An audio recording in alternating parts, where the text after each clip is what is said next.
લઈ લો. હા.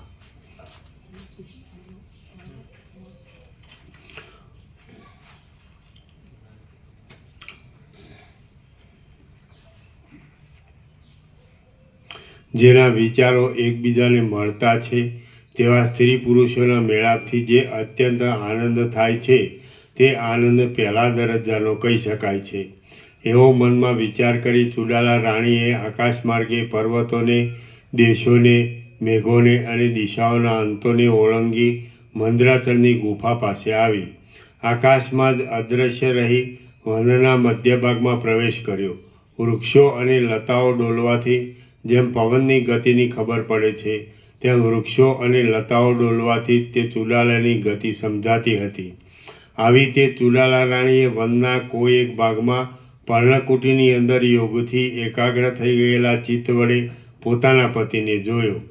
કેમ જાણે તે રાજાનો પૂર્વનો દેહ બદલાઈ ગયો ન હોય એવું રાણીને જણાયું. પહેલાં હાર, બાજુબંધ, કડા અને કુંડળ આદિથી શણગારેલો હોવાથી ન હોય એમ નહીં, બદલાઈ ગયેલો ન હોય. હા, જો શબ્દો એ ના એવો હોય હા, પણ અર્થ બદલાઈ જાય. બદલાઈ ગયેલો ન હોય એવું એટલે લાગે. હા. આવી તે ચુડાલા રાણીએ વનના કોઈ એક ભાગમાં પર્ણકુટીની અંદર યોગથી એકાગ્ર થઈ ગયેલા ચિત્ત વડે પોતાના પતિને જોયો. કેમ જાણે તે રાજાનો પૂર્વનો દેહ બદલાઈ ગયો ન હોય એવું રાણીને જણાયું. પહેલાં હાર, બાજુબંધ, કડા અને કુંડળ આદિથી શણગારેલો હોવાથી જે રાજાને ચુડાલાએ મેરુના જેવો મહાકાંતિમાન જોયો હતો તે જ રાજા આજ દુર્બળ થઈ ગયેલો, શ્યામ વર્ણના જૂના પાંદડાની પેઠે શિથિલ થઈ ગયેલો, કાજળના જેવા પરસેવાના જળથી નાહી રહેલો અને નંદીગણ મહાદેવના ગણના જેવો નિષ્પૃહ બની ગયેલો રાણીના જોવામાં આવ્યો. એણે ફાટેલા લુગડા પહેર્યા હતા અને માથે જટા રાખી હતી તથા શાંતપણે પોતે એકલો જ રહી એ અકૃત્રિમ સ્થળમાં બેસી દેવતાઓના અને અતિથિઓના પૂજન માટે માળા ગૂંથતો હતો. આવી સ્થિતિમાં પોતાના પતિને જોઈ સુંદર અંગવાળી અને ઘાટા સ્તનવાળી એ ચુડાલા રાણીએ મનમાં કાંઈક ખેદ લાવી પોતાના મનથી જ વિચાર કર્યો કે આત્માને ન જાણવાવાળું અહો આ મૂર્ખપણું કેટલું વિષમ છે કે જેથી આવા રાજા જેવાની પણ એ મૂર્ખાની કૃપા થવાથી આ દશા થાય છે. એણે મનથી જ વિચાર કર્યો કે આત્માને ન જાણવાવાળું અહો આ મૂર્ખપણું કેટલું વિષમ છે કે જેથી આવા રાજા જેવાની પણ એ મૂર્ખાની કૃપા થવાથી આ દશા થાય છે. જે રાજા અતિ લક્ષ્મીવાન અને મારો પ્રિય પતિ છે તે હમણાં હૃદયમાં અજ્ઞાનરૂપ વાદળાથી જ્ઞાન હણાઈ જવાને લીધે આવી દશાને પામ્યો છે. માટે અવશ્ય આજે જ મારા પતિને વિદિત વેદ્ય જાણવાનું સર્વ જાણી લીધું છે એવો તત્વજ્ઞ બનાવી ભોગ અને મોક્ષ એ બંનેની શોભા તેને મળે એવો ઉપાય કરીશ. પરંતુ જે આ રાણીનું રૂપ હમણાં છે તે છોડી દઈ કોઈ બીજે જ રૂપે હું અતિ ઉત્તમ બોધ આપવાને તેની પાસે જાઉં. કારણ કે જો આ રૂપે જ હું જઈશ તો રાજા આ મારી રાણી છે અને તે મૂર્ખ છે એમ સમજી મારા બોલવા ઉપર ધ્યાન આપશે નહીં. માટે હું ક્ષણવારમાં તપસ્વીનું રૂપ લઈ તેને બોધ આપું છું. મારો પતિ વાસનાઓનો પાક આવી જવાથી પાકટ બુદ્ધિવાળો થઈ ગયેલો છે. માટે હમણાં તેના નિર્મળ ચિત્તમાં પોતાના આત્મતત્વનું બરાબર પ્રતિબિંબ પડશે. આવો વિચાર કરી ચુડાલાએ બ્રાહ્મણ પુત્રનું રૂપ ધારણ કર્યું.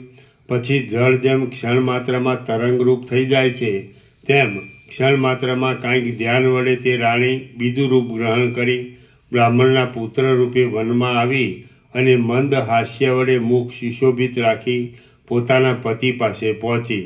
કેમ જાણે તપની મૂર્તિ જ હોય તેવો દેખાવ આપતો એ બ્રાહ્મણ પુત્ર બીજા વનમાંથી પોતાની પાસેના પ્રદેશમાં આવતો રાજાએ જોયો.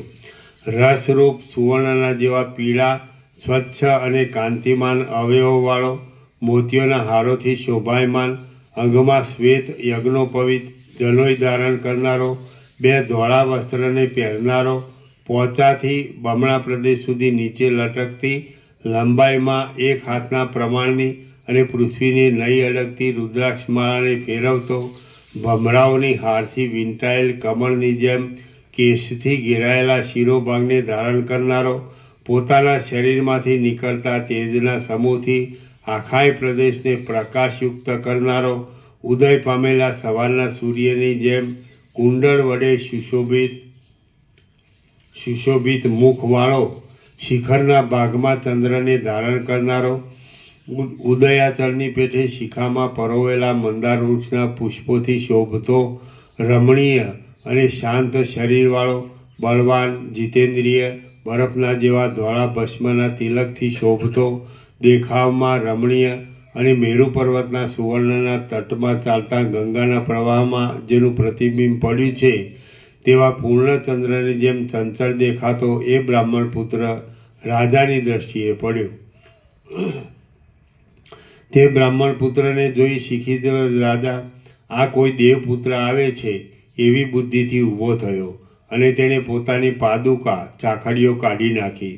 એ દેવપુત્ર નમસ્કાર છે, આપ આ આસન પર બેસો એમ કહી પોતાના હાથ વડે તેને પાંદડાનું આસન બતાવ્યું અને જેમ ચંદ્રમાં કમળખંડના પાંદડા ઉપર હિમના કટકા નાખે તેમ એમ બ્રાહ્મણ બાળકના હાથમાં ફૂલની અંજલિ અર્પી. હે રાજર્ષિ, તમને નમસ્કાર છે એમ કહી તેમણે આપેલા પુષ્પો ગ્રહણ કરીને તે બ્રાહ્મણ પુત્ર પાંદડાના આસન ઉપર બેઠો. શિખીધ્વજ રાજા બોલ્યો, હે મહાભાગ્યવાન દેવપુત્ર, આપનું અહીં ક્યાંથી પધારવું થયું છે? આજ મને આપના દર્શન થયા તેથી મારો દિવસ સફળ થયો એમ હું માનું છું. અહીં પધારી મને માન આપનાર હે દેવપુત્ર, આ અર્ઘ્ય, આ પાદ્ય અને આ પુષ્પો તથા આ ગૂંથેલી માળા છે તે સર્વ આપ ગ્રહણ કરો, આપનું કલ્યાણ થાઓ. વશિષ્ઠ બોલ્યા, હે નિષ્પાપ રામચંદ્રજી, શિખીધ્વજ રાજાએ એ પ્રમાણે કહી બ્રાહ્મણના પુત્ર રૂપે આવેલ પોતાની પ્રિય પત્ની ચુડાલાને શાસ્ત્ર મર્યાદા પ્રમાણે પાદ્ય, અર્ઘ્ય, માળા અને પુષ્પો આપ્યા. ચુડાલા બોલી, પૃથ્વીમાં હું ઘણા સ્થાનોમાં ફર્યો છું, પરંતુ તમારા તરફથી મારી જેવી પૂજા થઈ તેવી પૂજા બીજા કોઈ તરફથી થયેલી નથી. હે નિષ્પાપ રાજર્ષિ, સુંદર અને ઘટે તેવા વિનયથી તમે અત્યંત ચિરંજીવી થશો એમ હું માનું છું. હે નિર્મળ રાજર્ષિ, ફળના સંકલ્પ વગરના આ મહાતપનો સંગ્રહ શું તમે મોક્ષ માટે જ કર્યો છે? હે શાંત રાજર્ષિ, ક્રોધ વગરના સંન્યાસીઓ અને વાનપ્રસ્થાશ્રમીઓના વ્રતરૂપ આ મોટા જંગલનું સેવન આપને માટે તલવારની ધાર જેવું અતિ કઠિન છે, કેમ કે સર્વ સંપત્તિવાળા રાજ્યનો ત્યાગ કરી તમે વનવાસનો અંગીકાર કર્યો છે. શિખીધ્વજ રાજા બોલ્યો, હે મહારાજ, આપ દેવ છો એટલે સર્વ જાણી શકો છો તેમાં શું વિસ્મય છે? ચિહ્નરૂપ અલૌકિક શોભા વડે જ આપનું દેવપણું જણાઈ રહે છે. આપના આ અવયવો ચંદ્રમાંથી બનેલા હોય એમ મને લાગે છે, અથવા વધારે શું કહેવું, ફક્ત આપના જોવાથી જ કેમ જાણે આપ અમૃતથી મારું સિંચન કરતા હો તેવો આનંદ થાય છે. હે સુંદર દેવપુત્ર, મારી એક મનોહર પ્રિય પત્ની છે કે જે હાલમાં મારા રાજ્યની રક્ષા કરે છે. તેના અવયવો પણ આપના જેવા જ મારા જોવામાં આવેલા છે. જેમ મેરુ પર્વત ધોળા વાદળાથી પોતાના શિખરને ઢાંકી દે તેમ આપ શાંત અને મનોહર શરીરને પગથી માથા સુધી આ પુષ્પમાળાથી ઢાંકી લ્યો. નિર્મળ ચંદ્રમાના જેવું તેજસ્વી અને પુષ્પની પાંખડી જેવું આપનું કોમળ અંગ સૂર્યના તેજથી કરમાઈ ગયેલું છે એમ હું માનું છું.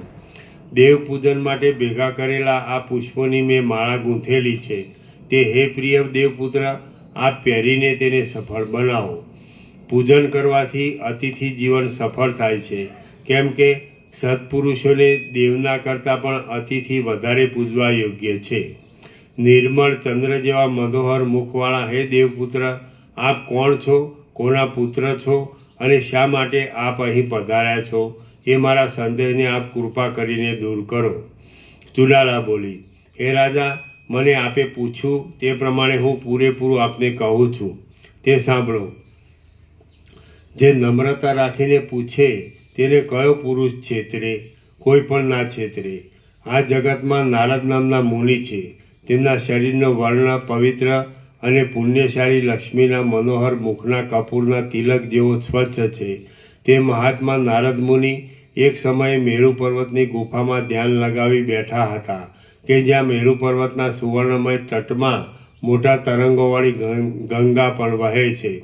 એ ગંગા મેરુલક્ષ્મીમાં પોતાના રૂપ વડે પ્રકાશ પામતી હાલ લતાના જેવી અતિ રમણીય ભાસે છે.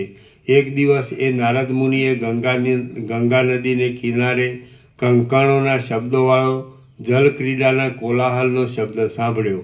આ શું છે એમ અતિ આશ્ચર્ય પામી તેમણે ગંગા નદી તરફ કંઈક દ્રષ્ટિ ફેરવી તો શૃંગાર ચેષ્ટાથી જળક્રીડા વડે રમણ કરી જળમાંથી બહાર નીકળતો રંભા, તિલોત્તમા આદિ અપ્સરાઓનો સમૂહ તેમના જોવામાં આવ્યો કે જે પુરુષ રહિત એ પ્રદેશમાં વસ્ત્રોનો ત્યાગ કરી ક્રીડા કરતો હતો. સુવર્ણના કમળની કળીના જેવા મનોહર સ્તનમંડળ વડે ફળોથી વીંટાયેલા વૃક્ષની પેઠે તેઓ પરસ્પર વીંટાયા હતા. તેમની શોભતી સાથળો પ્રવાહરૂપે રહેલા સુવર્ણ રસના મોટા પૂરના જેવી પીળી અને તેજોમય કાંતિની પૂર્ણતાને લીધે કામ મંદિરના સ્તંભના જેવો ભાવ બતાવતી હતી. તેમના શરીરની સુંદરતાનો રસ પ્રવાહ ગંગાના પૂરનો તિરસ્કાર કરતો હતો કે જે આકાશગંગા પોતાના જળની નિર્મળતાને લીધે સ્વચ્છ દેખાતા ચંદ્ર પ્રતિબિંબથી શોભતી હતી.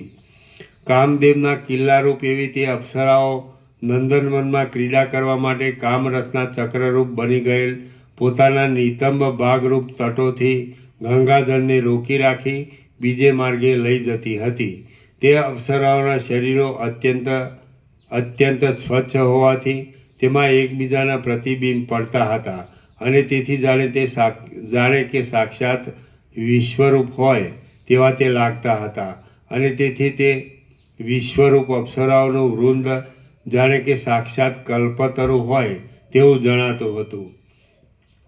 જે કાળરૂપ કલ્પવૃક્ષને વર્ષોરૂપી અનેક થડ હતા, અયન, માસ અને ઋતુઓરૂપી અનેક ડાળીઓ હતી, દિવસોરૂપી કળીઓ હતી, પખવાડિયારૂપી પાંદડા હતા, તાપરૂપી પુષ્પનો પરાગ હતો, ગગનરૂપી નંદનવનમાં તે શોભતું હતું, દેવોરૂપી પક્ષીઓનો તેની ઉપર વસવાટ હતો અને 7 સમુદ્રરૂપી તેને મોટો ક્યારો હતો. એવો તે અપ્સરાઓનો સમુદાય કાળાત્મક ભગવદરૂપી કલ્પવૃક્ષમાંથી પ્રકટ થયેલ ગીતા પ્રતિપાદિત વિશ્વરૂપના જેવો ચોતરફ સર્વ અંગોનો દેખાવ આપતો સ્તનરૂપ ગુચ્છના સમુદાયો સાથે કમળોનું સરખાપણું હોવાથી ઈર્ષ્યાના કારણને લીધે તેને નાળમાંથી સંપૂર્ણ ઉખેડી લઈ કરમાવી નાખનાર ચપળ કેશ, કીકીઓ અને નાના વાળરૂપી ભમરાઓથી શોભતો હતો. વળી તે સુવર્ણના વિકસેલા કમળોથી સુશોભિત કમલિનીના પલ્લવોથી ઢંકાયેલી અને શીતળ ગંગા તીરમાં જળ સ્પર્શથી નિર્મળ થઈ ગયેલી જાણે કે રાહુ અને ગરુડ વગેરે કે જે અમૃત હરવાવાળા છે તેઓના ભયથી દેવોએ ગંગાજીના તટ પર મેરુની ગુફામાં ગુપ્ત રાખવા માટે ચંદ્રમંડળોરૂપી અમૃતની કળાઓ એકઠી કરી હોય તેમ રમણીય અને કાંતિમાન હોવાથી મનને હરણ કરનાર એ અપ્સરાઓના સમુદાયને જોઈ નારદ ઋષિનું મન કામાતુર થવાથી તત્કાળ વિવેકાંશને ભૂલી ગયું. ચિત્તમાં હર્ષ થવાથી પ્રાણવાયુમાં પણ ક્ષોભ થયો. તેથી જેમ રસથી પૂર્ણ પાકી ગયેલું ફળ નીચે પડે અને જેમ વર્ષા ઋતુમાં મેઘ વૃષ્ટિરૂપે પડે તેમ આનંદિત થયેલ એ નારદ મુનિનું વીર્ય પણ કામાકુળપણાને લીધે સ્ખલિત થયું.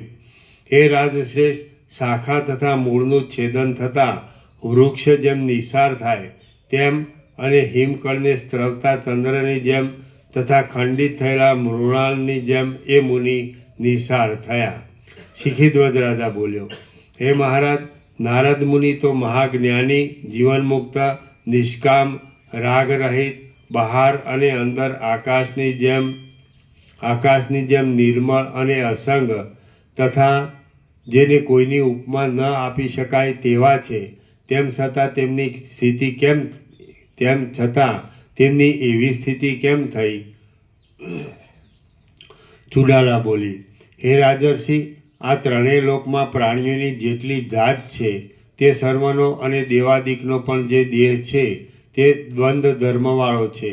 હે પ્રિય રાજર્ષિ, જ્ઞાનવાન હોય કે અજ્ઞાની હોય, પરંતુ જ્યાં સુધી મનુષ્ય જીવતું રહે ત્યાં સુધી સૌનું શરીર સુખ દુઃખમય જ હોય છે. જેમ દીવાથી પ્રકાશ વધે અને ચંદ્રના ઉદયથી મહાસાગર વધે, તેમ કોઈક પદાર્થથી તૃપ્તિ આદિ થવાને લીધે સુખ જ વધે છે. જેમ વાદળારૂપી પડદો આડો આવી જવાથી રાત્રિમાં અંધારું વધે, તેમ કોઈ ભૂખ આદિ પદાર્થોથી દુઃખ જ વધે છે. આ વિષયમાં સ્વભાવ જ મુખ્ય કારણરૂપ છે.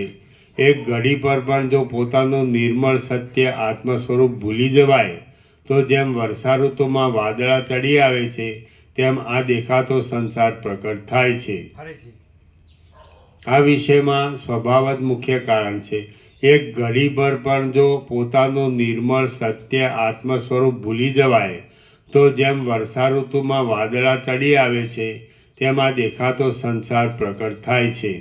હંમેશા એ આત્મ સ્વરૂપનું જ મન સાથે જોડાણ રાખવાથી બે પળ સુધી પણ જો તે ભૂલી જવામાં ન આવે, તો દ્રશ્યરૂપી આ પિશાચ ચિત્તના જોવામાં આવતો જ નથી. ફરીથી હંમેશા એ આત્મ સ્વરૂપનું જ મન સાથે જોડાણ રાખવાથી બે પળ સુધી પણ જો તે ભૂલી જવામાં ન આવે, તો દ્રશ્યરૂપી આ પિશાચ ચિત્તના જોવામાં આવતો જ નથી. જેમ પ્રકાશ અને અંધારા વડે દિવસ અને રાત્રિની સ્થિતિ છે, તેમ સુખ દુઃખ વડે જ આ શરીરની પણ સ્થિતિ છે. પરંતુ એ સુખ દુઃખ અજ્ઞાની પુરુષને જન્મના કારણરૂપ એવો દેહાદિકમાં આત્મબુદ્ધિનો અધ્યાસ હોવાને લીધે જેમ કપડામાં કેસરનો રંગ બરાબર દ્રઢ લાગી જાય, તેમ બરાબર સંસ્કારરૂપે દ્રઢ બેસી જાય છે. હે રાજા, જ્ઞાનીને તત્વજ્ઞાનને લીધે એ સુખ દુઃખનો જરા પણ રંગ લાગતો નથી. જેમ કેસર, ઘડી આદિનો સારો કે નરસો રંગ અતિ નજીક છતાં સ્ફટિક મણીને અંદર રંગી શકતો નથી, તેમ બહાર સુખ કે દુઃખ દેખાતા છતાં પણ જ્ઞાનવાનને તે અંદર લેપ કરી શકતું નથી. સ્ફટિક મણીમાં હજી પાસે રહેલા જાસૂદ આદિ પુષ્પોના પ્રતિબિંબોથી તે વખતે જાસૂદ ફળના રંગ જેવો પોતાનો રંગ લાગે છે, પરંતુ જીવનમુક્ત તત્વજ્ઞ પુરુષને તો સુખ દુઃખનો તે સમયે થતો હર્ષ શોકનો રંગ પણ લાગતો નથી. અજ્ઞાની પુરુષની બુદ્ધિમાં સુખ દુઃખનો સંબંધ માત્ર થવાથી તેનો ઘાટો રંગ બેસી જાય છે, કેમ કે તે વસ્તુ જતી રહેવાથી પણ પાછું મનમાં દુઃખ થાય છે. જેમ બહારનો કેસર આદિનો રંગ વસ્ત્રથી દૂર કરી દેવામાં આવે તો પણ વસ્ત્રની અંદર દ્રઢ બેસી ગયેલો રંગ તો જતો જ નથી, તેમ સુખ દુઃખ આપનાર વસ્તુ દૂર જ થઈ જાય તો પણ અજ્ઞાનીઓના હૃદયની અંદર દ્રઢ ખૂંચી ગયેલા સંસ્કારો તો જતા જ નથી. આ ક્રમથી જ બંધ મોક્ષની વ્યવસ્થા સમજી લેવી. વિષયાશક્તિને લીધે વાસનાઓનો જે વધારો એ જ બંધ છે, અને વિષયોનો સંગ છૂટી જતાં જ વાસનાઓ ચાલી જવી તેનું નામ મોક્ષ કહેવાય છે. ફરીથી વિષયાશક્તિને લીધે વાસનાઓનો જે વધારો એ જ બંધ છે, અને વિષયોનો સંગ છૂટી જતાં જ વાસનાઓ ચાલી જવી તેનું નામ મોક્ષ કહેવાય છે. બસ આટલા સુધી રાખીએ. આનો નંબર 1040. બરાબર. ઓમ ઓમ ઓમ. પ્રસાદ આપી દો.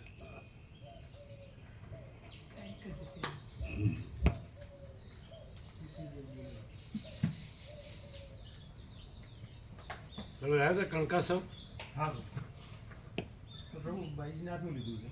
નહીં નહીં નહીં નહીં નહીં નહીં ડાબરનું નહીં નહીં નહીં પ્રભુ નહીં. એમાં ઝંડુ નથી આવતું. એમાં જેટલા બી મેડિકલ સ્ટોર છે ને તે તમારે ક્યાંય ઝંડુ નથી મળતું. ચંદ્ર નથી બંધ કર્યું. બંધ થઈ ગયું પ્રભુ. કોણ ઝંડુ બંધ થાય જ નહીં. આ 25 એક મેડિકલ સ્ટોરમાં ફોન લગાવજો સોશિયલ પ્રમાણે. ચંદ્ર નહીં મળતું. તો અમે આજ બપોરા ઝંડુ કંપનીમાં જવાના જ છીએ, પણ ક્યાં મળ્યું કંપનીમાં નથી. મળે. સ્ટોરમાં નહીં રાખતું. એમાં વિચાર ના થતો હોય. અમે મેડિકલ સ્ટોરમાં પ્રભુ કાલ 30 એક મેડિકલ સ્ટોર છે. પછી અમારે પણ 25 માં પડવું આવે.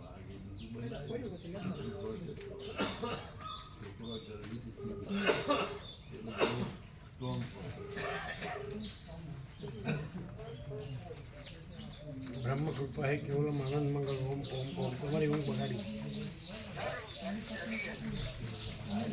અત્યારે જાગ્યા ને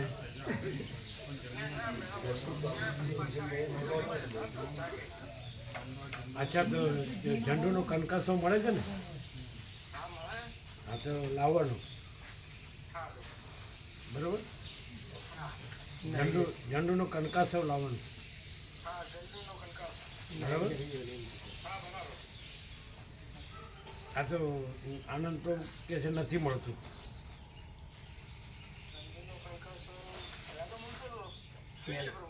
હે પહેલા મળતું હા, પહેલા મળતું હતું. એ કે પહેલાં મળતું હતું, અત્યારે નથી. કોણ કે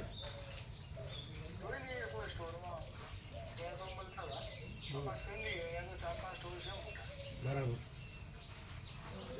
તો પ્રભુ અમે ઝંડુ કંપનીમાં જવાના છીએ. બ્રહ્મ કૃપા હે કેવલમ આનંદ મંગળ ઓમ ઓમ ઓમ. અને નિત્ય દર્શનવાળા અમે અલગ આમાંથી કાઢીને આપવા પડે છે, એની બદલે અલગ જ લાવજો.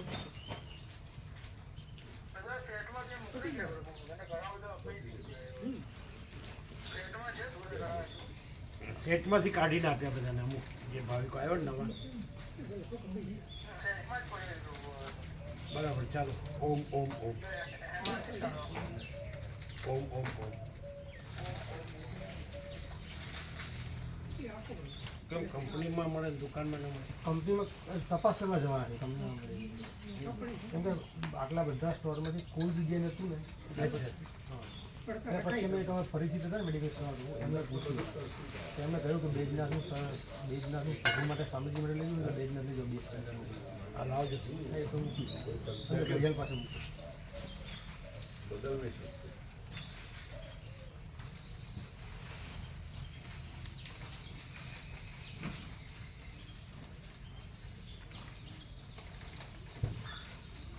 એટલે ભૈજનાથ ડાબર કરતાં પણ સારું. કન્ટેન્ટ તો બધા પ્રભુ સરખું જ આવે. ના ના, તો ઝંડુ સ્ટાન્ડર્ડ ગમે. એમને તો મને એવું કહ્યું કે ઝંડુ કરતાં બી આ સારું રહેશે એવું કહ્યું. એટલે ગળ ચટું ઓછું હોય, બીજા બધામાં ગળપણનું પ્રમાણ હોય, આ ઝંડુમાં ઓછું હોય. નહીં, આ બૈજનાથની બૈજનાથનું એ સારું. એ સારું તો આપું.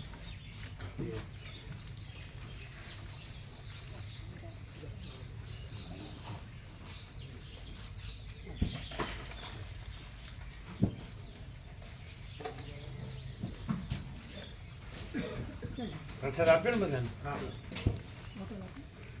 તમારે પત્રિકાઓ લઈ જવી છે વધારે મહાશિવરાત્રિની બધાને આપવા? તમારે હું લઈ ગયો પ્રભુ, બધાને આપી. બસ, ફૂલ આપી દો. બીજી જરૂર નથી ને? ના ના ના, બધાને જણાવ્યું છે હા ને? જણાવ્યું, ભાવિકો બધા ફૂલ આપે.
કાકા,